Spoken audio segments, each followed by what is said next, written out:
Welcome to the Rudick Report. Today is Monday, February 27th, 2023. A recent poll conducted between February 19th through the 22nd of 2023 by Beacon Research and Shaw & Company Research with 1,006 registered voters nationwide showed that about 60% of registered U.S. voters say they have less money in their pockets than they did 1 year ago. The poll participants indicated that they have less money to spend than last year. Those feeling hardest hit includes Republican women with 78% less money now, rural whites with 69% less, Gen Xers with 63% less, and voters with annual incomes below $50,000, according to the poll report. A strong majority of those polled disapprove of how President Joe Biden is handling the economy, and 66% disapprove of how he is handling inflation.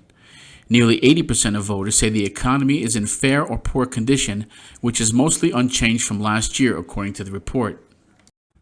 The economy remains voters' top issue, with 36% saying it is the most important problem the country is facing today. The economy is notably the top issue among Democrats, Republicans, and independents alike. Let's face the facts here. Regardless of what the talking heads are trying to tell us, the consumer is maxed out and cannot keep up with rising prices. But people have no choice but to keep on spending. From the White House to the Fed to the talking heads of the financial news networks, the deception is in high gear to skew the perception of the general public. What they are telling us is not real. Janet Yellen tells us that prices are falling, yet you and I know that inflation continues to rise. We see it every day in the grocery stores. We see it in our 401k balances as the market continues to fall off the cliff. We are seeing stock market gyrations up and down like a yo-yo, and the risk in the markets continues to rise as the central banks continue to destroy currencies, and with it, the purchasing power of the dollar. They will continue to inflate. They keep sending billions upon billions of dollars to Ukraine to support the war effort to a non-NATO country. The illusion will continue with the Fed buying the debt and also secretly buying large caps to pump the market when it needs to, until it no longer can continue the con, and that day is coming very soon. Of course, their decades-long con and fiscal irresponsibility culminating in an eventual market crash will be blamed on the war. So pay attention and listen carefully to the signs. The market crash will be blamed on the war, and that is why they want it so badly. They need an out of this mess, and the war gives it to them.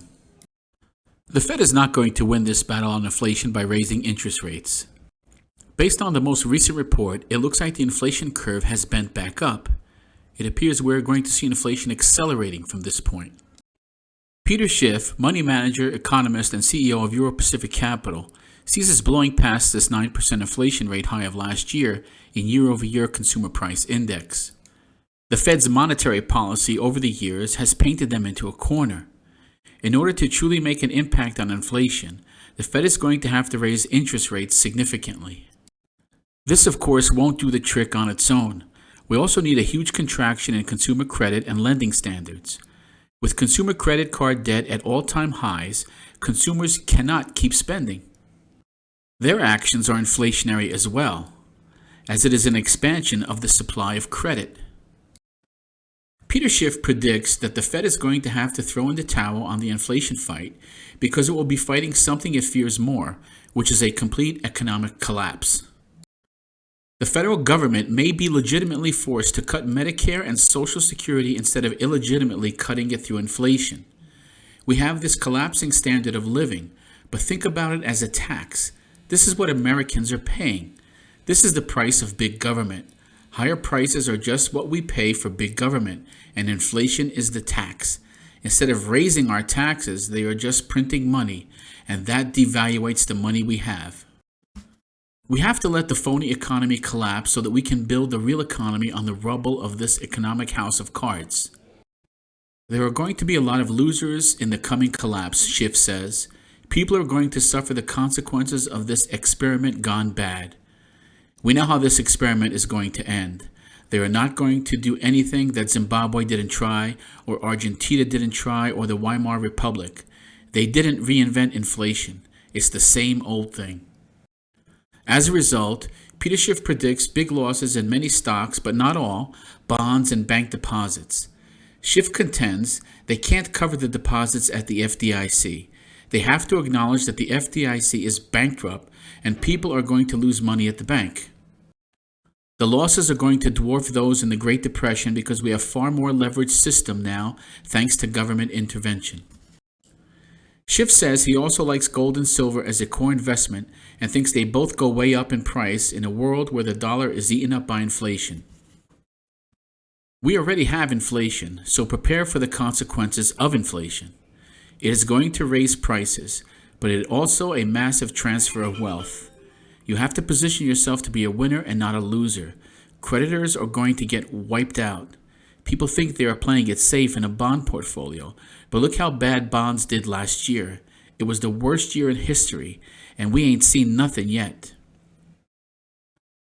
It's important to prepare yourselves. This is not financial advice, but some would advise to get out of the dollar except for operating costs and try to move to precious metals where you can. A little here and a little there can make a huge difference. The point is to take steps now to prepare yourself for the future economic collapse. Thank you for watching, and until next time, this is the Rudick Report.